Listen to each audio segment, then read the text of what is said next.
With signs, songs, and speeches, about 80 people gathered outside the courthouse in Hamilton Monday to level a final blast of criticism of Ravalli County's decision to turn down Title X grant money from the federal government.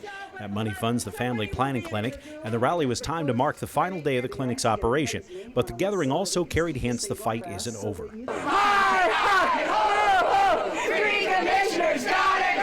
It just seems absurd. This program has been in place for 42 years, started during the Nixon era. It's not a partisan thing. Speakers continue to accuse commissioners of running amok and placing moral and political views above public health. But much of the mood here was already looking at private funding, ways to keep services available, some of those more symbolic than actual solutions. We're having a bake sale today, cupcakes for pap smears. It is really tongue-in-cheek. The idea that we should be having bake sales to fund family planning when you know, these commissioners that voted against it are taking tax dollars for their own health care and for their salaries.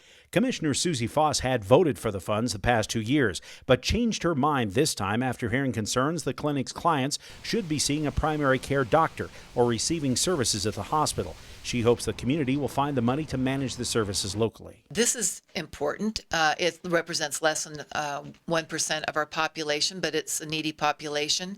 And if it's important, our community can step up and take care of its own and not rely on the federal government. And I believe that's going to happen from what I understand. While there are no clear indications as to what happens next with this issue, there is a determination to restore some of these clinical services to the Bitterroot Valley. In Hamilton, Dennis Bragg, MTN News.